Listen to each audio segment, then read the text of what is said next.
स्वाध्यायः परमः। Doctor Baba Saheb Ambedkar open university.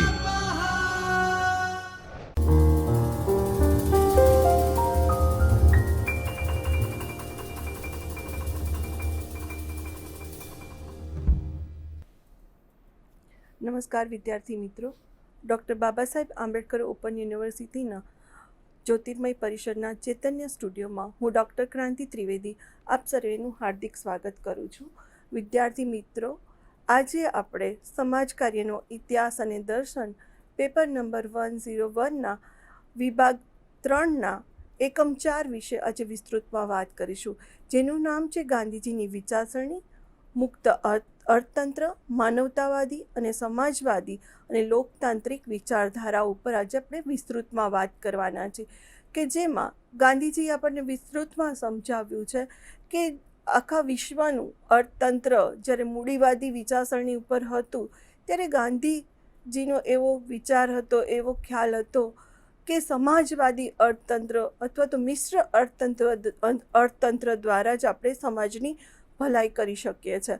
તો એના ઉપર ગાંધી બાપુએ વિસ્તૃતમાં વાત કરી હતી કે જે માનવતાવાદી હોય, કે જે માનવીના મૂલ્યને જીવંત રાખનારું હોય, તો એ અર્થતંત્ર ઉપર વિસ્તૃતમાં વાત કરી હતી કે જે ટકાઉ હોય, કે જેના કારણે વ્યક્તિનું જે મૂલ્ય છે, ઊંચ નીચના ભેદભાવ ના હોય, ગરીબી અમીરી વચ્ચેના ભેદભાવ ના હોય, તો એવા સુંદર અર્થતંત્ર વિશે ગાંધીજીના ખ્યાલો હતા. આમ આપણે વાત કરીએ તો ગાંધી બાપુ છે તો એ કોઈ મોટા અર્થશાસ્ત્રીય નહોતા, પણ એમના જે વિચારો હતા, કે એમના સમાજ પ્રત્યેના જે વિચારો હતા એ એવા હતા કે જેના કારણે અર્થતંત્ર વિશે વિસ્તૃતમાં આપણને સમજ મળે, ખ્યાલ મળે કે જે ભારતીય સંસ્કૃતિ છે, કોઈ પણ દેશનું અર્થતંત્ર છે તો એ દેશના લોકોની સુખાકારી માટેનું હોય છે. તો દેશના લોકોની સુખાકારી માટે શું કરવું જોઈએ? તો દરેક દેશ છે ભૌગોલિક રીતે, સાંસ્કૃતિક રીતે, ધાર્મિક રીતે અલગ અલગ લોકો હોય છે એમાં. તો એ દેશમાં લોકોની જે સાંસ્કૃતિક ધાર્મિક પરિસ્થિતિ છે એ ધ્યાનમાં રાખીને અર્થતંત્રને જે પ્રસ્થાપિત કરવાનું હોય છે, એના મૂલ્યોને પ્રસ્થાપિત કરવાના હોય છે. એટલે ગાંધીજી એમાં ખૂબ વિશેષ એમનું અધ્યયન હતું કે ભારતના લોકોનું સંસ્કૃતિનું, ધર્મનું, એમના વ્યવસાયનું તો ખૂબ એમને ઊંડું ગહન કરેલું હતું. કે એટલા માટે ગાંધીજી અર્થશાસ્ત્રીય નહોતા, પણ ગાંધીજીના જે વિચારો હતા એને ભારતીય અર્થતંત્ર સાથે જોડવામાં આવતા હતા. કે એ સમયમાં જે આપણે કહીએ કે આપણી જે પરિસ્થિતિ હતી ખૂબ વિકટ હતી, કે ગાંધીજીએ જે સ્વદેશી અપનાવવાનો જે નારો આપ્યો હતો કે એ ખૂબ સરસ હતો, કે જેના કારણે આપણા દેશમાં જે ફરીથી આર્થિક રીતે પગભર બન્યું, બેઠું થયું અને લોકોને એક વિચાર સાથે જોડવાનો એક મોકો આપવામાં આવ્યો. આ વિભાગના જે આપણે લર્નિંગ ઓબ્જેક્ટિવની વાત કરી, તો આ વિભાગના જે હેતુઓ છે એમાં સમાજ કાર્ય અંગેની સમજ મેળવવી અને એનો અભ્યાસ કરવો ખૂબ જરૂરી છે. સમાજ કાર્યની વિચારધારાઓ સ્પષ્ટ રીતે સમજાવવા માટે આ વિભાગ ખૂબ ઉપયોગી છે. આ ઉપરાંત આ વિભાગ દ્વારા ગાંધીજીના જે સમાજ કાર્યના અભિગમો છે એ જાણવા પણ વિસ્તૃતમાં મળશે. આ વિભાગના અભ્યાસથી સમાજ કાર્ય અંગેના વૈચારિક આધારોની જાણકારી પણ વિદ્યાર્થીઓને પ્રાપ્ત થશે. ગાંધીજી અને તેમના અનુયાયીઓ દ્વારા જે વિચારધારાઓને સામૂહિક રીતે ગાંધીવાદી અર્થશાસ્ત્ર કહી શકાય છે. ગાંધી પોતે વ્યવસાયિક અર્થશાસ્ત્રીય ન હતા, તે એક મહાન રાજકીય અને ધાર્મિક નેતા હતા. કે તેઓનું જે કહીએ કે જે આધ્યાત્મિક રીતે પણ ખૂબ એ આગળ હતા અને એક રાજકીય નેતા હતા, કે આખા રાષ્ટ્રને કઈ દિશા તરફ લઈ જવું છે, રાષ્ટ્રના વિકાસ માટે શું કરી શકાય, રાષ્ટ્રને શું જરૂર છે, રાષ્ટ્રના લોકોને શું જરૂર છે, એના વિશે આમ ઊંડું ગહન એમને હતું. તો એટલા માટે ગાંધીજીને આપણે એમના જે અનુયાયીઓએ એમના જે આર્થિક વિચારોને સામૂહિક રીતે જે રજૂ કર્યા, એને આપણે ગાંધીજીના અર્થશાસ્ત્રીય ખ્યાલો આપણને એમાં સમાવતા જોવા મળે છે. પશ્ચિમના પરંપરાગત અર્થશાસ્ત્રની વિરુદ્ધ ગાંધીજીના વિચારો હતા, કે પશ્ચિમના જે વિચારો હતા એ મૂડીવાદી અર્થતંત્ર સાથે હતા, કે જેમાં વ્યક્તિ જે ગરીબ લોકો છે એ ખૂબ ગરીબ બનતા જતા હતા અને એમનું ખૂબ શોષણ થતું હતું. જ્યારે ગાંધી બાપુ જે વ્યક્તિને કેન્દ્રમાં રાખવાની વાત કરતા હતા કે છેવાડાના માનવીનો વિકાસ કેવી રીતે કરી શકીએ, એ ગાંધીજી ખૂબ સારી રીતે વિચારતા હતા અને એને અમલમાં લાવવા માટે નીત નવા પ્રયોગો કરતા હતા અને એના માટેના ખ્યાલો એમણે રજૂ કર્યા હતા કે જેમાં ગાંધીજીની આર્થિક વિચારધારા તથા માનવતાવાદ, સમાજવાદ, લોકતાંત્રિક વિચારધારા વગેરે બાબતો છે એ સમજવી પણ એટલા માટે એટલી જરૂરી છે. ગાંધીજીની મુક્ત અર્થતંત્રની વિચારધારા, તો ગાંધીજીએ જે વિચારધારા આપી હતી મૂળભૂત આર્થિક પ્રશ્નો ઉકેલવા માટે દરેક દેશ છે એ પોતાનો એક રાજકીય માળખામાં અનુકૂળ નીવડે તેવી ઐતિહાસિક, સામાજિક, સાંસ્કૃતિક પરિસ્થિતિ અને જરૂરિયાતને અનુરૂપ એવી આર્થિક નીતિ અથવા તો પદ્ધતિઓ અપનાવતા હોય છે. તો મોટાભાગના દેશો મૂડીવાદી આર્થિક પદ્ધતિને અપનાવતા હોય છે અને એના અનિષ્ટોનો પણ સામનો કરવો પડતો હોય છે કે જેમાં ખૂબ શોષણવાળી જે મૂડીવાદી નીતિ હોય છે એમાં વ્યક્તિનું શોષણ થતું હોય છે. જે વ્યક્તિ અમીર છે એ અમીર થતો જતો હોય છે અને જે ગરીબ છે એ ગરીબ થતો જતો હોય છે કે ગરીબ વ્યક્તિ છે એનું ખૂબ શોષણ થતું એમાં જોવા મળે છે. તો ગાંધી બાપુ જે સમાજવાદી વિચારસરણી છે એની તરફેણમાં હતા કે વ્યક્તિ છે, છેવાડાના વ્યક્તિનો પણ વિકાસ કેવી રીતે થાય, કે કોઈ પણ વ્યક્તિનું શોષણ ના થવું જોઈએ અને સમાનતા કેવી રીતે સ્થપાય, તો એના ઉપર એમને ખૂબ પ્રાધાન્ય આપ્યું હતું. અને મિશ્ર અર્થતંત્રમાં તેઓ માનતા હતા કે જે પશ્ચિમના દેશો છે એમના મૂડીવાદી અર્થતંત્રની વિરુદ્ધમાં એમના ખ્યાલ હતા અને ભારત દેશની જે આર્થિક સમસ્યા છે એના નિદાન પોતાની આગવી રીતે તેઓ કરતા હતા કે આપણી આર્થિક પરિસ્થિતિ શું છે, કે ભારત દેશ છે ખેતી પ્રધાન દેશ છે. ખાસ કરીને ખેતી અને પશુપાલન ઉપર નભતા આપણા ગામડાઓ છે કે જેમાં સૌથી વધારે આપણે કહીએ કે રોજગારીની તકો જે કહીએ તો ખેતી અને પશુપાલનના ક્ષેત્રે છે. તો ઔદ્યોગિક જ્યાં ક્રાંતિ થઈ એના કારણે જે મૂડીવાદી સમાજ અસ્તિત્વમાં આવ્યો અને એના જે માઠા પરિણામો છે તો એનાથી પોતે ખૂબ વાકેફ હતા. એટલે એવું સ્વાવલંબનમાં અને વ્યક્તિને કેન્દ્રમાં રાખીને વ્યક્તિનું કલ્યાણ કેવી રીતે થાય એવી વિચારસરણી તેઓ ધરાવતા હતા. તેમાં ગાંધી બાપુએ નીતિપ્રધાન માનવીની વાત કરી હતી કે નીતિપ્રધાન માનવી કે વ્યક્તિ છે એને કેન્દ્રમાં કેવી રીતે રાખવો, વ્યક્તિ કેન્દ્રમાં હશે અને વ્યક્તિ મૂલ્યવાન હશે તો જ જે દેશનું અર્થતંત્ર છે, દેશનો વિકાસ છે એ શક્ય બનશે.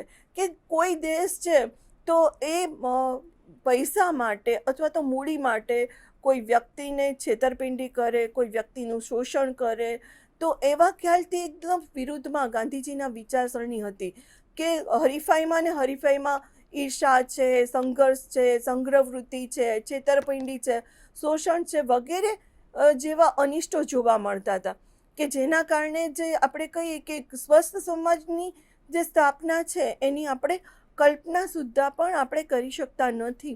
એટલા માટે ગાંધી બાપુ એવું વિચારતા હતા કે નીતિપ્રધાન માનવી હોવો જોઈએ, કે આપણું અર્થતંત્ર એવું હોવું જોઈએ કે જેમાં માનવી છે એ કેન્દ્રમાં હોવો જોઈએ અને માનવીમાં અર્થશાસ્ત્રમાં કે આપણી આર્થિક નીતિ એવી હોવી જોઈએ કે જેમાં એનામાં સદ્ભાવના આવે, અહિંસા આવે, એવા ભાવના સાથે શોષણ ના કરે, સંગ્રહવૃત્તિ ના કરે અને સમાનતા સ્થપાય એવું અર્થતંત્ર હોય, તો એવી વિચારસરણી ગાંધી બાપુની હતી. એટલે ગાંધી બાપુ ચોક્કસપણે માનતા હતા કે નીતિપ્રધાન માનવી હોય કે કોઈ પણ સમય હોય કે વ્યક્તિની જે નીતિમત્તા છે એનાથી એ પાછો ન પડવો જોઈએ. નીતિમત્ત માનવીનું વિચારસરણી હોવી જોઈએ. બીજું વિકેન્દ્રીકરણ, કે આપણે અત્યારે પણ આપણે જોઈએ છીએ કે ભારત દેશ આઝાદ થયો ત્યારથી આપણે પંચાયતી રાજ અસ્તિત્વમાં આવ્યું ત્યારથી વિકેન્દ્રીકરણની વાત કરીએ છીએ, વિકેન્દ્રીકરણની શરૂઆત કરી છે. તો ગાંધી બાપુ ચોક્કસપણે વિકેન્દ્રીકરણમાં માનતા હતા કે સર્વોદયના આદર્શને સિદ્ધ કરવા માટે ગાંધીવાદી આર્થિક વિચારધારાથી જે વૈકલ્પિક આર્થિક ઉદ્ભવે છે તે સ્વાવલંબી ગ્રામ સમૂહ ઉપર આધારિત છે. કે આપણા જે ગ્રામ સમૂહો છે કે એ સ્વાવલંબી બને, કે જેથી કરીને જે કહીએ કે સ્વાવલંબી હોય, સત્તાનું વિકેન્દ્રીકરણ હોય તો જ વધુ લોકોને રોજગારી મળે, વધુ લોકોની જે કૌશલ્ય વિકાસ પામે અને વધુ લોકોની આર્થિક પરિસ્થિતિમાં સુધારો લાવી શકીએ. અને એ સત્તા છે એ રાજ્ય પાસે હોવી જોઈએ. મૂડીવાદી અર્થતંત્રમાં એવું હોય છે કે જે મૂડી ધરાવતા લોકો છે કે જેમની કંપની છે એ પ્રાઇવેટાઇઝેશન મોટા ભાગે હોય છે. જ્યારે સમાજવાદી વિચારસરણી મિશ્ર અર્થતંત્રમાં કે આવી જે કંપની છે, સ્વાયત્ત સંસ્થાઓ છે, તે સરકારના હવાલે હોય છે કે જેના દ્વારા સરકાર છે એ લોકો સાથે રહીને કાર્ય કરાવતા હોય છે. કે આપણે ઘણી બધી સેવાકીય સંસ્થાઓ છે એ આપણે સરકારી રાહે ચાલતી આપણને જોવા મળે છે કે જેના કારણે આપણને હજી પણ ત્યાં વિકેન્દ્રીકરણ કે જે સહકારની શાખાઓ છે આપણા ત્યાં, જે ડેરી ઉદ્યોગો છે, આપણને જોવા મળે છે કે એમાં આપણને સ્વાયત્તતા જોવા મળે છે કે જેના કારણે આપણે શ્વેત ક્રાંતિ સુધી પહોંચી શક્યા છીએ. તો આવા ઘણા બધા ઉદાહરણો છે કે જે વિકેન્દ્રીકરણ સાથે આપણને વિકેન્દ્રીકરણના જે વિચારો છે ગાંધી બાપુના, એ આપણને એનો પરિચય કરાવે છે કે જે સાચે જરૂરી છે અને આપણા દેશ માટે ખૂબ ઉપયોગી છે. આ ઉપરાંત આપણે ત્રીજી વાત કરીએ તો અહિંસક અર્થવ્યવસ્થા. ગાંધી બાપુના જે અર્થશાસ્ત્રના વિચારો હતા એમાં તે અહિંસક અર્થવ્યવસ્થામાં તેઓ માનતા હતા કે અહિંસક અર્થવ્યવસ્થા એટલે કે ગાંધીજીના વિચારોમાં જે અર્થશાસ્ત્ર કે જે આર્થિક વ્યવસ્થા છે એ અહિંસક હોવી જોઈએ. કોઈ પણ વ્યક્તિનું એમાં શોષણ ના હોવું જોઈએ. જેટલી પણ આપણે કહીએ કે ક્રાંતિઓ થઈ છે આર્થિક ક્ષેત્રે, જે ક્રાંતિ થઈ છે એ લોહિયાળ રહી છે. કેમ અનેક લોકો છે એમ શહીદી વોરી છે કે અનેક લોકોના ભોગ લેવાયા છે. તો ગાંધી બાપુ જે અહિંસક અર્થવ્યવસ્થાની વાત કરે છે કે જે પણ અર્થવ્યવસ્થા હોય એ પરિવર્તન હોય, આર્થિક પરિવર્તન થતું હોય તો એ અહિંસક રીતે થવું જોઈએ કે જેના કારણે જે લોકો છે એમની સમસ્યાઓ વધે નહીં અને એક સર્જનાત્મક જે કહેવાય કે એવું પરિવર્તન હોવું જોઈએ. ત્યાગીને ભોગવાનો સિદ્ધાંત આ ક્રાંતિમાં જોવા મળે છે કે ગાંધીજીએ આમાં ખૂબ સરસ વાત કરી છે કે ત્યાગીને ભોગવાના સિદ્ધાંતની વાત કરવામાં આવી છે. આગળ આપણે વાત કરીએ તો નૈતિકતા, કે જે આપણે પ્રવર્તમાન સમયમાં જોઈએ તો અત્યારે આપણે નૈતિકતાના પાઠ બાળકોને ભણાવવા પડે છે કે દરેક વ્યક્તિ પોતાના સામાન્ય સ્વાર્થને લઈને બીજાને ઘણું બધું નુકસાન પહોંચાડે છે. તો ગાંધી બાપુ આના વિશે બહુ સ્પષ્ટ હતા. તેમણે નૈતિકતાની વાત કરી હતી કે ગાંધીજી આધ્યાત્મિકતાના પૂજારી હતા. જાહો જલાલી વાળી દુનિયા નહીં, પરંતુ આધ્યાત્મિક સંપત્તિ જે આર્થિક પદ્ધતિનું ધ્યેય હોવું જોઈએ તેઓ માનતા હતા કે આર્થિક ઉપાર્જનથી કોઈ ચિંતા છે, ડિપ્રેશન છે એવું નહીં, પણ એટલી જ આપણી આર્થિક ઉપાર્જનની પ્રવૃત્તિ હોય કે જેનાથી આપણું જીવન નિર્વાહ થઈ શકે અને આપણને સંતોષ મળે, શાંતિથી આપણે જીવન જીવી શકીએ. અઢળક સંપત્તિ જ માનવીનું અનીતિનું પરિણામ છે એવું તેઓ ચોક્કસપણે માનતા હતા કે વધુ સંપત્તિનો મોહ છે તો એ વ્યક્તિને અનીતિ તરફ લઈ જાય છે. તેઓ અર્થશાસ્ત્ર અને નીતિશાસ્ત્રને કદી જુદા પાડતા નહોતા કે અર્થશાસ્ત્રની જે કહીએ કે એની બીજી બાજુ, એક સિક્કાની બે બાજુ આપણે કહીએ તો અર્થશાસ્ત્ર અને નીતિશાસ્ત્ર રહેલું છે. આમ ગાંધીજીના નૈતિકતાના વિચારો પૂર્વના અર્થશાસ્ત્ર તરીકે ઓળખાય છે. ગાંધીજી દરેક આર્થિક પ્રશ્નમાં નીતિને વધારે મહત્ત્વ આપતા હતા કે જેના કારણે આપણે અત્યારે જોઈએ છે કે ઘણી વખત નીતિમત્તાને ને જે આર્થિક બાબતોને જે અલગ પાડીએ છીએ એના કારણે એના ઘણા બધા પરિણામો આપણે જોઈએ છે કે પ્રવર્તમાન સમયમાં આપણે જોઈએ કે જે ઘણા બધા મોટા આર્થિક ગોટાળાઓ છે તો એની પાછળનું આપણે કારણ જોઈએ તો વધુ પૈસાની જે ઘેલછાઓ છે, જે સંપત્તિનો મોહ છે એ ક્યાંક ને ક્યાંક આપણને જવાબદાર જોવા મળે છે. તો એ નીતિમત્તા, નૈતિકતા જેવી બાબતો પ્રસ્થાપિત કરવા ગાંધીજી માગતા હતા અને એવા અર્થતંત્રની તેઓ કલ્પના કરતા હતા. આ ઉપરાંત ગાંધી બાપુએ ખાસ બાબત આર્થિક સ્વતંત્રતા, સ્વદેશી ચળવળ, સ્વાવલંબન, યંત્રોની મર્યાદા, વિકેન્દ્રીકરણ, વાલીપણાનો સિદ્ધાંત, અહિંસક અર્થવ્યવસ્થા વગેરે બાબતો ઉપર ખૂબ સમજ અને વ્યવસ્થા ઊભી કરેલી હતી કે આ દરેક બાબત આપણે વાત કરીએ તો સ્વતંત્રતા પણ ખૂબ જરૂરી છે. આ ઉપરાંત સ્વદેશી ચળવળો કે એમણે ખૂબ જેહાદ આપણા આઝાદીના સમયમાં એમનો એક જ મુદ્દાનો કાર્યક્રમ સ્વદેશી અપનાવો એ અંગ્રેજ જે સલ્તનતને હચમચાવી નાખ્યું હતું કે જેના કારણે એક એકતા તો ઊભી થઈ હતી કે રેટિયા દ્વારા આપણને આઝાદી મળે. તો એક આપણે કહીએ કે એક ચળવળ ઊભી થઈ હતી કે જેના દ્વારા લોકો એક સંગઠિત થતા હતા અને એક લોકજાગૃતિ ઊભી થઈ હતી કે સ્વદેશી અપનાવી અને ખાદીના વિચારને મૂર્તિમંત કર્યો હતો. કે જે આપણે કહીએ કે એ સમયમાં અંગ્રેજ સલ્તનત એમનો જે સામાન છે આપણા લોકોમાં બહુ મોટા ભાવે વેચતા હતા. તેમને બહુ મોટું નુકસાન એ સમયમાં થયેલું હતું. તો એક ગાંધીજીના જે વિચારો છે એની પાછળ ઘણું બધું મોટું લોજિક છે એ સમાયેલું આપણને જોવા મળે છે. સ્વાવલંબનની વાત હતી કે બાળકની નવી તાલીમની વાત કરીએ તો સ્વાવલંબનની વાત આવે છે કે જે પણ વિદ્યાર્થી છે તો એને દરેક કુશળતા એનામાં હોય કે દરેક વ્યક્તિને દરેક વસ્તુ આવડવી જોઈએ. કોઈ પણ કાર્ય કરવામાં નાનપ ના હોવી જોઈએ. તો જે સ્વાવલંબનની વાત પણ એમણે ખૂબ સારી રીતે સમજાવી હતી અને એ શિક્ષણમાં એ લાવવા માટેનો પણ એમણે પ્રયત્ન કર્યો હતો કે આજે પણ આપણે જોઈએ છે કે જે ઉત્તર બુનિયાદી શાળાઓ છે એમાં આપણને આ સ્વાવલંબન જે બાળકોની શિક્ષણમાં પણ આપણને જોવા મળે છે કે બાળકોનો જ્યારે વિકાસ થાય છે ત્યારે આ ગુણ પ્રસ્થાપિત કરવા નથી પડતા પણ એના જીવનમાં વણાઈ જતા આપણને જોવા મળે છે. યંત્રોની મર્યાદા કે યંત્ર છે એ વ્યક્તિનો માલિક ના બનવો જોઈએ. કે અત્યારે આપણે જોયું કે એક સમયે આપણે કહીએ કે જે ખૂબ અનેક લોકોને રોજગારી મળતી હતી એ જ્યારે જે યંત્રવત જીવન આવ્યું તો આપણને ખ્યાલ આવે છે કે એના કારણે વ્યક્તિની અવેજીમાં યંત્ર આવી ગયું છે કે અનેક લોકો એના કારણે બેકાર બની ગયા છે. અને એવું અર્થતંત્ર ના હોવું જોઈએ કે જે યાંત્રિકરણની એટલી ઘેલછા ન હોવી જોઈએ કે યંત્ર વ્યક્તિની અવેજીનું કામ કરે. આ ઉપરાંત વિકેન્દ્રીકરણની વાત પણ એમણે કરી હતી કે જે મેં આગળ સમજાવી કે વિકેન્દ્રીકરણ થવું જોઈએ કે સત્તાનું વિકેન્દ્રીકરણ હોવું જોઈએ, કાર્યનું વિકેન્દ્રીકરણ હોવું જોઈએ અને દરેક બાબતમાં દરેક વ્યક્તિની સામેલગીરી હોવી જોઈએ. અહિંસક અર્થવ્યવસ્થાની એમણે ખૂબ હિમાયતી હતા કે તેઓએ ભારત એક એવો દેશ હશે કે જેણે અહિંસાના માર્ગે આઝાદી મેળવી છે કે બાકી બધા જ જે દેશો જે ગુલામીમાં હતા તો એમને જ્યારે આઝાદી મળી એમાં અનેક લોકો છે એ શહીદો વોરી છે. આપણા દેશમાં પણ શહીદી વોરી છે. પણ જો આ આઝાદી આપણે કહીએ કે એ અહિંસક હોત હિંસક હોત તો આપણે વિચાર કરીએ કે એમાં કેટલા લોકો છે એ હોમાઈ ગયા હોત, શહીદ થઈ ગયા હોત. તો અહિંસાની વાત ગાંધી બાપુએ કહી છે કે અર્થવ્યવસ્થામાં એમણે અહિંસાની બાબતને પણ પ્રસ્થાપિત કરવા ઉપર ભાર મૂકેલો છે.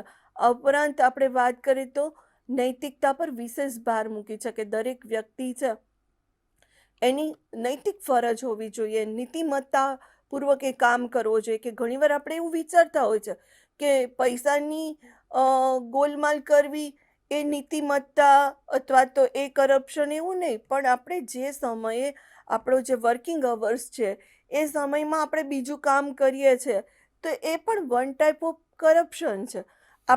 આપણને સોંપેલું કામ છે એ સમય મર્યાદામાં નથી કરતા.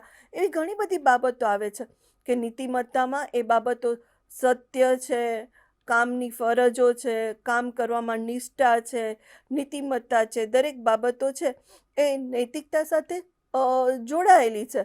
તો આદર્શ સમાજ વ્યવસ્થા ઊભી કરવા માટેનું ગાંધીજીનો એક વિચાર હતો કે દેશમાં એક એવી અર્થવ્યવસ્થા ઊભી થાય કે એક આદર્શ સમાજની સ્થાપના થાય. આ ઉપરાંત આપણે જે પાંચમી બાબત જોઈએ તો જરૂરિયાતોની વૃદ્ધિ પર અંકુશ. આજે આપણે જોઈએ કે એક વ્યક્તિ છે અને એના 1000 ગણા કપડાં છે. આ તો એક ઉદાહરણ છે કે આપણે જરૂરિયાત કરતાં વધુ વસ્તુઓ ખરીદી છે. તો ગાંધી બાપુ આ વસ્તુના ખૂબ વિરોધી હતા કે આપણી જરૂરિયાતો છે એને આપણે શું કહેવાય મર્યાદિત કરવી જોઈએ. કે જો જરૂરિયાતો છે એને મર્યાદિત કરવામાં નહીં આવે તો અનેક પ્રશ્નો ઊભા થશે. એના કારણે ઘણીવાર વસ્તુની અછત થતી પણ આપણને જોવા મળે છે કે આપણે કોરોના કાળમાં જોયું કે ઘણી બધી સંગ્રહ વૃત્તિના કારણે ઘણી બધી વસ્તુઓ મોંઘી થઈ ગઈ હતી. વ્યક્તિની જ્યારે જરૂરિયાત હોય છે, વસ્તુની જરૂરિયાત હોય છે ત્યારે વસ્તુ નથી મળતી અને વ્યક્તિને એની જરૂરિયાત હોય છે તો ખૂબ ઊંચી કિંમતે મળે છે. તો આ બાબત ઉપર એમણે દરેક વ્યક્તિને સમજાવવાનો પ્રયત્ન કર્યો હતો કે જરૂરિયાતની વૃદ્ધિ પર અંકુશ લાવવો જોઈએ કે જરૂરિયાતો છે તો એની વૃદ્ધિ, જેટલી જરૂરિયાત હોય એટલી જ વસ્તુઓ છે એ આપણે મેળવવી જોઈએ. આપણી જરૂરિયાતો પર અંકુશ લાવવો જોઈએ. સુખ સગવડોવાળો જીવનને બદલે તેઓ સાદું જીવન જીવવાનો આગ્રહ રાખતા હતા. ઘણા દુઃખો દૂર, જો આવું આપણે વિચારીએ સાદું જીવન જીવવાનું, તો ઘણા બધા દુઃખો આપોઆપ આપણને દૂર થઈ જતા જોવા મળે છે. ઓછી વસ્તુઓ વધારે તેઓ ગાંધીજી અનુરોધ કરતા હતા કે ઓછી વસ્તુઓનો ઉપયોગ કરો, કે જેથી કરીને એક એનું ખૂબ સુંદર ઉદાહરણ છે કે ગાંધી બાપુ એકવાર સાબરમતી આશ્રમમાં દાતણ કરતા હતા ત્યારે એક લોટો ભરીને પાણી આપ્યું હતું. તો ગાંધીજીએ કીધું કે આટલા બધા પાણીની જરૂર નથી, મારે તો એમાં ફક્ત અડધો ગ્લાસ જ પાણીની જરૂર છે. ત્યારે એમના અનુયાયીઓ પૂછતા હતા કે કેમ ગાંધીજી, આટલું સાબરમતી નદી આપણા આશ્રમના કિનારે છે, આટલું બધું પાણી છે, તો શું કામ આપણે લોભ કરવાનું? પણ ખપ પૂરતો જ એનો ઉપયોગ કરો, કે વસ્તુ કુદરતે એની સંસાધનો આપણને ખૂબ અપૂર પ્રમાણમાં આપ્યા છે, તો એનો આપણે જરૂરિયાત પૂરતો જ આપણે ઉપયોગ કરો. એમના જે ઘણા બધા ઉદાહરણો છે એ આપણને પ્રેરણાદાયી છે કે જરૂરિયાતોની જે વૃદ્ધિ છે એના પર આપણે અંકુશ રાખવો જોઈએ, કે જેના કારણે સાદું સરળ જીવન જીવવું જોઈએ.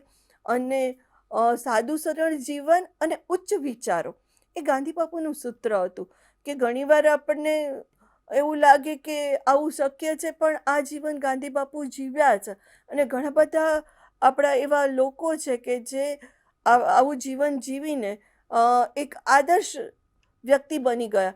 તો ખૂબ જરૂરિયાત છે એને સંકોચવી જોઈએ અને જરૂરિયાત પૂરતી જ વસ્તુઓ આપણા જીવનમાં રાખવી જોઈએ તેવું તેઓ પૂર્ણપણે માનતા હતા અને એ પ્રસ્થાપિત કરવાનો એ પ્રયત્ન કરતા હતા.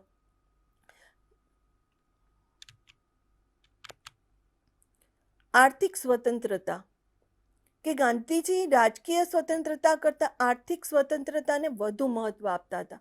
કે ઘણીવાર રાજ્ય પાસે બધો કંટ્રોલ હોય છે, કે જે રાજકીય નેતા હોય એમની પાસે દરેક વસ્તુનો કંટ્રોલ હોય. તો ગાંધી બાપુ આના પૂર્ણપણે વિરોધી હતા કે સંપૂર્ણ કંટ્રોલ છે તો એ રાજકીય લોકો પાસે નહીં. રાજકીય સ્વતંત્રતા કરતાં પણ તેઓ આર્થિક સ્વતંત્રતાને વધુ મહત્વ આપતા હતા. કે રાજકીય સ્વતંત્રતા માત્ર નામની જ રહેવી જોઈએ, કે આર્થિક સ્વતંત્રતા, આર્થિક પરતંત્ર એ રાજકીય પરતંત્રતા લાવે છે. કે આર્થિક સ્વતંત્ર વ્યક્તિ હોય ને તો એ રાજકીય પરતંત્રતા લાવે છે. ગાંધીજી કહેતા હતા કે સાચા સ્વરાજમાં રાજા અને રંગ બંનેનું જીવનની જરૂરિયાતો સંતોષવાની પૂરી અને સમાન તક હોવી જોઈએ. કે રાજા અને રંકને સમાન માનતા હતા. કે કોઈ પણ રાજા હોય, દેશનો મોટામાં મોટો નેતા હોય, તો એનું જીવન પણ સામાન્યમાં સામાન્ય જે ગરીબ વ્યક્તિ છે એના જેવું હોવું જોઈએ.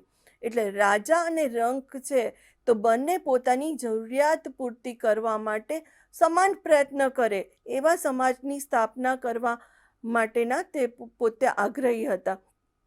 ઉપરાંત ગાંધીજીના મતે દેશમાં કોઈ પણ વ્યક્તિ અન્ન વસ્ત્રના અભાવથી પીડિત ના રહેવી જોઈએ. કે જે પણ આપણી નીતિ છે એ પણ એવી હોવી જોઈએ, આપણી યોજનાઓ પણ એવી હોવી જોઈએ કે જેના કારણે કોઈ પણ વ્યક્તિ છે એ અન્ન અને વસ્ત્રના અભાવના કારણે પીડિત ના રહેવી જોઈએ. કે ગાંધીજી જ્યારે ભારતમાં આવ્યા અને ભારતનું પરિભ્રમણ કર્યું અને એ સમય દરમિયાન એમણે જોયું કે ભારતની જે પરિસ્થિતિ છે એમને એકદમ નજીકથી નિહાળી અને એમણે જોયું કે ભારતમાં ઘણા બધા એવા લોકો છે કે એમને બહેનો છે કે જેમને ડીલ ઢાંકવા માટે પૂરતા વસ્ત્રો પણ નથી.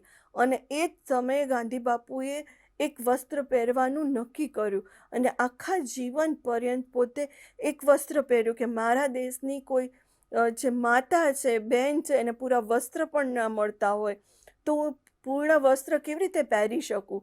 અને પોતે જ્યાં સુધી મૃત્યુ પામ્યા ત્યાં સુધી એમણે એક જ વસ્ત્ર પહેર્યું. તો જે આર્થિક સ્વતંત્રતાની આપણે વાત કરીએ છીએ કે એ આ બાબત ઉપર ખાસ ભાર મૂકે છે કે રાજા અને રંક બંને સરખા હોવા જોઈએ. અન્ન અને વસ્ત્રની અછત તો ક્યાંય ના હોવી જોઈએ. કે આપણી જે પણ નીતિ છે, આપણી જે યોજનાઓ છે એ એવી હોવી જોઈએ કે જેના કારણે કોઈ પણ વ્યક્તિ છે એ ભૂખ્યું ના સૂવે, કોઈ વ્યક્તિ ભૂખના કારણે બીમાર ના પડે, કોઈ ભૂખના કારણે મૃત્યુ ના પામે. તો એવી આપણી નીતિ હોવી જોઈએ અને એવા આપણી યોજનાઓ હોવી જોઈએ અને એવા આર્થિક સમાજની સ્થાપના કરવાના ગાંધીજી હિમાયતી હતા. ગાંધીજીના હૃદય પરિવર્તન, સંવાદ, સહકાર, અહિંસા વગેરે દ્વારા આદર્શ સમાજ રચનાના ધ્યેય ધરાવે છે. કે ગાંધીજી આદર્શ સમાજની સ્થાપના કેવી રીતે થાય કે જ્યાં એક સમાનતા હોય, જે સમાનતા તપાસે, લોકોને એક સંતોષ હશે પોતાના જીવન માટે. તો એ જે કલ્પના આપણે કરીએ છીએ તો એ કેટલું સરસ એક અર્થતંત્ર હશે, એક દેશ હશે કે જ્યાં આ બધી બાબતો છે એ પ્રસ્થાપિત થયેલી હશે. તો હું માનું છું કે ગાંધીજીના ખૂબ ઊંચા વિચારો હતા કે જે આપણા જીવનમાં એના થોડા વિચારો આપણે આપણા જીવનમાં ઉતારીએ તો પણ આ દેશ માટે ખૂબ કરી શકીએ એવું મને જણાય છે. સ્વદેશી અને સ્વાવલંબન, આ બાબત ગાંધીજી આના માટે અનેક ચળવળો ઊભી કરેલી કે સ્વદેશી અને સ્વાવલંબન, સ્વદેશી અપનાવો પર ગાંધીજી સાદું જીવન અને ઉચ્ચ વિચારોના આદર્શના હિમાયતી હતા. કે સાદું જીવન જીવવું અને આપણા વૈચારિક રીતે ઉચ્ચ વિચારો રાખવા. કે ઘણી બધી વખત આપણે સેન્ટેન્સ વાંચીએ છીએ કે ભલે આપણે દિલથી ગરીબ હોય પણ આપણે વિચારથી તો આપણે અમીર જ હોવા જોઈએ. તો આ વિચાર ગાંધીજી પ્રસ્થાપિત કરવા માંગતા હતા કે વ્યક્તિનું જીવન છે ખૂબ સાદું હોવું જોઈએ પણ એ વૈચારિક રીતે ખૂબ આગળ હોવો જોઈએ અને ખૂબ કહેવાય ને કે ખૂબ વૈચારિક રીતે ખૂબ શ્રીમંત હોવો જોઈએ, એટલે રીચ હોવો જોઈએ. જરૂરિયાતો પર અંકુશ મૂકીને જીવનમાં સાદગી અપનાવવાનું સૂચવે છે કે જે આપણું જીવન છે તો એમાં અંકુશો મૂકીને આપણે સાદગીભર્યું જીવન આપણે જીવી શકીએ છીએ. આ ઉપરાંત સાદાઈના સિદ્ધાંતો ઉપરાંત સ્વાવલંબનને મહત્વનું સ્થાન આપ્યું હતું કે સ્વાવલંબી બનવું. કે આપણે એક કામ માટે કેટલા બધા લોકો રોકાઈ રહ્યા છે કે હવે ઘણા વર્ષો પછી આપણે એ વસ્તુમાં આવ્યા કે સ્વાવલંબન, કે અત્યારે કોઈ એક ઓફિસ હોય છે એમાં એક જ વ્યક્તિ કાર્ય કરતો હોય છે, કે સેવક પણ એ પોતે હોય છે, કોમ્પ્યુટર ઓપરેટર એ પોતે હોય છે, મેનેજર એ પોતે હોય છે અને માર્કેટિંગનું કામ પણ એ પોતે વ્યક્તિ કરતો હોય છે. આ કલ્પના આપણને ગાંધીજીએ આઝાદી પહેલાં આપી હતી કે સ્વાવલંબન કેવી રીતે બનવું, વ્યક્તિ સ્વાવલંબી કેવી રીતે બની શકે. તો સ્વાવલંબી બનાવવા માટે સાદાઈપૂર્વક જીવન જીવવું, પોતાનું કાર્ય જાતે કરવું. કે ઘણી વખત ઘણા બધા લોકો એ કાર્ય કરતા હોય છે પણ સાદાઈથી પોતાનું કાર્ય પોતે કરવું તો એનાથી એક આપણું સ્વાસ્થ્ય પણ સારું રહે છે, આપણામાં કુશળતાનો પણ વિકાસ થાય છે અને કામની એક કન્ટિન્યુટી છે, એકરૂપતા છે એ પણ જળવાઈ રીતે આપણને જોવા મળે છે. કે વ્યક્તિએ સ્વાવલંબી બનવું જોઈએ, એને મહત્વનું સ્થાન આપ્યું હતું. ગાંધીજી સહયોગ, એકતા, સહકાર વગેરે જે બાબતો છે એના દ્વારા એકબીજાને સુખી કરવા માટેની ભાવના એમનામાં વિકસાવવા માટેના એ કાર્યક્રમો આપવામાં આવ્યા હતા. આ ઉપરાંત જે ગ્રામ સ્વાવલંબનના પાયા પર અર્થવ્યવસ્થાનું માળખું ઊભું કરવા તેઓ માગતા હતા કે ગામ જે સ્વાવલંબી કેવી રીતે બને તો એનું ગ્રામ્ય કક્ષાએ માળખું ઊભું થાય, ગામ લોકો એના માટે કાર્ય કરતા થાય. તો ઘણા બધા જે આપણે વાત કરીએ કે આપણો દેશ આઝાદ થયો એના પછી બીજી કન્ટ્રીએ આ ઘણા બધા ગાંધીજીના વિચારો છે પોતાના દેશમાં અપનાવ્યા છે અને એ લોકોએ વિકાસ પણ સાધ્યો છે અને એ વિચારો આપણે પણ પ્રસ્થાપિત કર્યા છે અને આપણે પણ એમાં ઘણો બધો વિકાસ કરેલો આપણને જોવા મળે છે.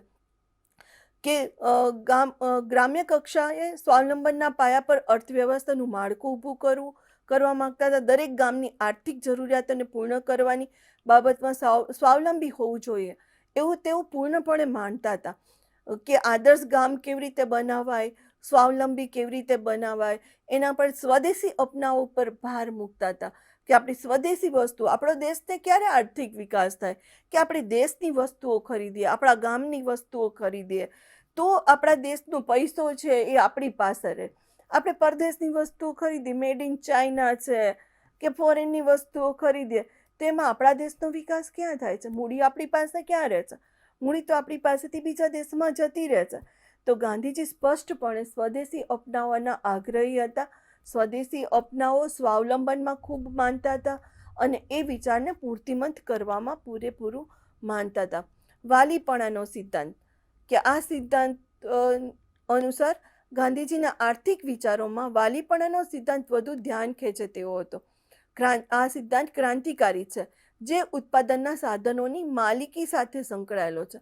વાલીપણાનો સિદ્ધાંત ઉત્પાદનના જે સાધનો છે, કે જેમ ઔદ્યોગિક ક્રાંતિ થઈ, આધુનિકતા આવી, એ પ્રમાણે આપણે જોઈએ તો યંત્રોવ્રત જીવન છે, જે કોર્પોરેટ સેક્ટર છે એ આપણા ત્યાં પણ વિકસિત થવું, મોટી મોટી કંપની, મોટી મોટી મશીનરીઝ આપણા ત્યાં આવી, તો એ ઉત્પાદન સાથેની જે માલિકી સાથે સંકળાયેલો વાલીપણાનો આપણો સિદ્ધાંત છે, કે જે મૂડીવાદમાં ઉત્પાદનના સાધનોની માલિકી ખાનગી હોવાની આર્થિક સત્તા અને સંપત્તિનું વિકેન્દ્રીકરણ સર્જાય છે, કે સાધનોની માલિકી ખાનગી હોવી જોઈએ. તો એ મૂડીવાદી અર્થતંત્રમાં આપણને જોવા મળે છે, કે જે મૂડીવાદી અર્થતંત્ર છે પશ્ચિમના દેશોમાં, તો ત્યાં આપણને જોવા મળે છે કે ત્યાં જે પણ કંપની છે તો એની માલિકી હોય છે.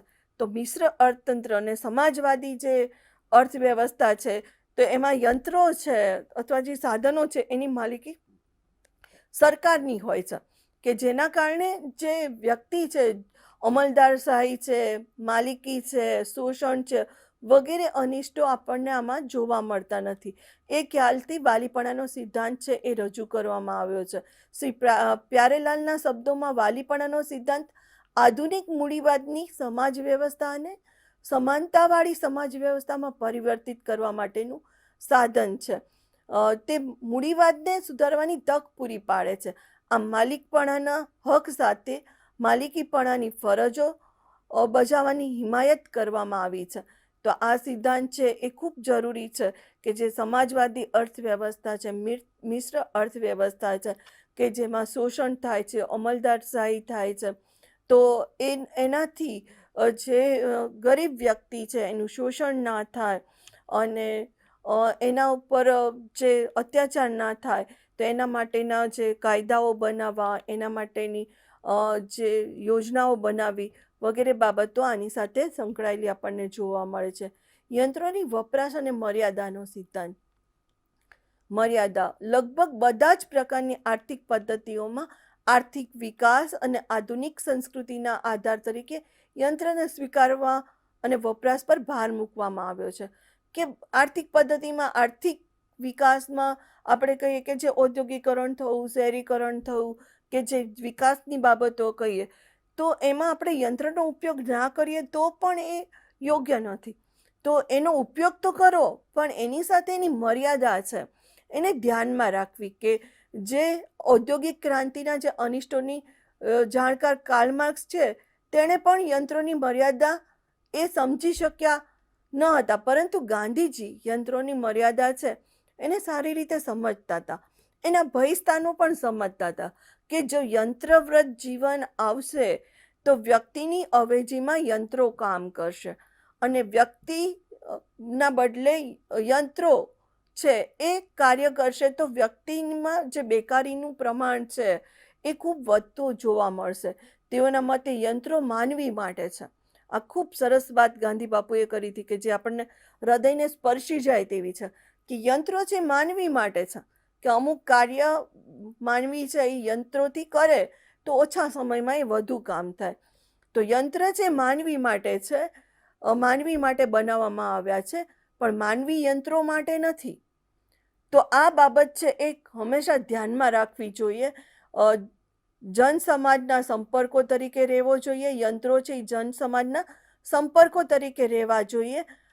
એના શેઠ ના બનવા જોઈએ, કે યંત્રો છે એ વ્યક્તિના માલિક ના બનવા જોઈએ, કે જેના કારણે વ્યક્તિ છે તો એની ક્ષમતા છે એ ઓછી થઈ જાય. વ્યક્તિની જે કહીએ કે એના શેઠ બની જાય. આ બાબતો ઉપર એમણે ખૂબ ચિંતા વ્યક્ત કરેલી. શ્રમના ભોગે યંત્રો વાપરતા હોય તો તેવા યંત્રોનો વપરાશ પર મર્યાદા મૂકવી જોઈએ, એવો ગાંધીજીનો અનુરોધ હતો. ગાંધીજી અને સમાજવાદની વાત કરીએ તો સમાજવાદ છે તો એ ખૂબ અગત્યની બાબતો સૂચવે છે આપણને. ગાંધીજી જે સમાજવાદની જે આપણને વાત કરી, કે સમાજવાદમાં એવી બાબતો ઉપર ભાર મૂકવામાં આવ્યો છે કે જે સમાજ, જે પણ અર્થતંત્રની જે શરૂઆત કરવામાં આવે છે, જે અર્થતંત્ર છે એ જે મૂડીવાદી અર્થતંત્ર છે, સમાજવાદી અર્થતંત્ર છે, મિશ્રિત અર્થતંત્ર છે, તો મૂડીવાદી અર્થતંત્રમાં દરેક જે વ્યક્તિ છે, માલિક છે, તો એ જે મૂડી રોકે છે, જે માલિક છે, તો પ્રાઇવેટાઇઝેશન કે પ્રાઇવેટ રીતે કામ કરતા હોય છે વ્યક્તિ, અને જેમાં જેણે મૂડી રોકી હોય છે, જે માલિક હોય છે, એ વધુ પૈસાદાર બને છે, અને એની પાસે જે લોકો કામ કરતા હોય છે તો એનું શોષણ થતું હોય છે, ઘણીવાર એ ખૂબ ગરીબ બનતો હોય છે, અને એની કોઈ પણ જે બાબતો છે એને ધ્યાનમાં રાખવામાં આવતી નથી. જ્યારે સમાજવાદી અર્થતંત્ર છે એમાં વ્યક્તિ છે, એની સંસ્કૃતિ છે, એની ક્ષમતા છે, વગેરે બાબતો, એની જરૂરિયાતો છે, પર્યાવરણ, ઘણી બધી બાબતો છે એ ધ્યાનમાં રાખી, વ્યક્તિને ધ્યાનમાં રાખીને, વ્યક્તિને મૂલ્યવાન, વ્યક્તિ છે એ મૂલ્યવાન છે એ સમજીને સમાજવાદી જે અર્થવ્યવસ્થા છે એના પાયા નાખવામાં આવ્યા છે, કે જેમાં વ્યક્તિ છે એ મૂલ્યવાન ગણવામાં આવે છે. જે સામાજિક વ્યવસ્થાઓ છે, સમાજ છે, જે સમાજની જરૂરિયાતો છે, દરેક બાબતોને ધ્યાનમાં રાખવામાં આવી છે, અને એના આધારે સમાજવાદી અર્થવ્યવસ્થા ઘડવામાં આવી છે, કે જેના કારણે ફક્ત એક આર્થિક વિકાસ ના થવો જોઈએ, પણ એક લોકોની સુખાકારી છે, કે વ્યક્તિ છે એ સુખરૂપ જીવન જીવી શકવા જોઈએ, કે એની જે જરૂરિયાતો છે એ સંતોષ આવી જોઈએ, એવી બાબતો એમાં કરવામાં આવી છે. ગાંધીજી અને લોકતંત્ર, કે ગાંધીજીની જે બાબતો, ગાંધીજીએ જે જુદી જુદી બાબતોની જે ચર્ચા કરી છે એમાં ગાંધીજી અને લોકતંત્ર એ પણ ખૂબ અગત્યની બાબત છે, કે લોકતંત્ર એટલે કે લોકોએ જે પણ નેતાને લોકો ચૂંટીને મોકલે છે, એટલે લોકોમાં એક જે કહેવાય ને કે એને મત અધિકાર હોય છે, જે પોતાના નેતાને ચૂંટવા માટેનું, કેવા નેતાને ચૂંટવા, એ નેતા કેવા કામ કરે, નેતા ચૂંટાય પછી પણ એ ધ્યાનમાં રાખે કે હું કોનું પ્રતિનિધિત્વ કરું છું, કે મારા રાજ્યમાં, મારા દેશના લોકોની પરિસ્થિતિ શું છે, અને હું કેવા લોકોનું પ્રતિનિધિત્વ કરું છું, કયા મારા મત વિસ્તારના લોકોની જે સમસ્યાઓ છે, જે પરિસ્થિતિ છે, એમાંથી પરિવર્તન કેવી રીતે લાવવું, એના માટેના વિચારશીલ અને પ્રયત્નશીલ હોવા જોઈએ, એવી બાબતો એમાં ગાંધીજીએ લોકતંત્રમાં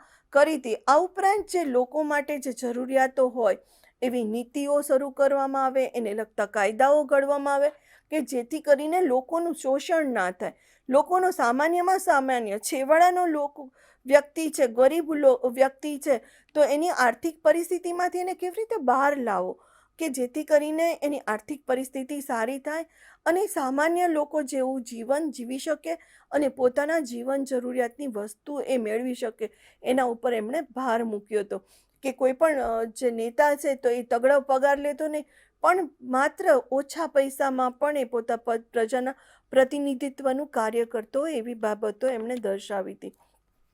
શ્રમ આધારિત મતાધિકારની વાત ગાંધી બાપુએ કરી હતી, કે ગાંધીજી માનતા હતા કે વયસ્ક મતાધિકારને વ્યાપક બનાવવો જોઈએ, કે જે આપણે ત્યાં જે મતાધિકાર આપવામાં આવે છે વયસ્ક લોકોને, એને વ્યાપક બનાવવો જોઈએ, એ મતની શું વેલ્યુ છે, એ મતની શું કિંમત છે, એ મત કોને આપવો જોઈએ, એ સમજ એમનામાં, એ મેચ્યોરિટી એમનામાં હોવી જોઈએ, એ સમજ એમનામાં હોવી જોઈએ.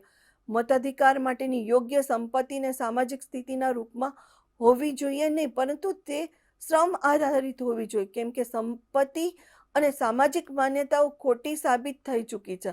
શારીરિક શ્રમ જ એવી વસ્તુ છે કે જે દરેક વ્યક્તિએ અવસર પ્રદાન કરે છે, કે જે શાસનતંત્ર કે રાજ્યના કલ્યાણના ભાગરૂપે લઈ શકે છે. ગાંધીજી માનતા હતા કે શારીરિક શ્રમનો આધાર બનાવીને જે વ્યક્તિ રાષ્ટ્રના કલ્યાણ માટે શ્રમદાનમાં ભાગ લેશે તેને જ મતદાન દેવાનો અધિકાર પ્રાપ્ત થવો જોઈએ. જો આવા શારીરિક શ્રમ કરવાવાળા લોકો મતદાતા બનશે તો તે રાજકીયોના હાથની કઠપૂતળી બની શકશે નહીં.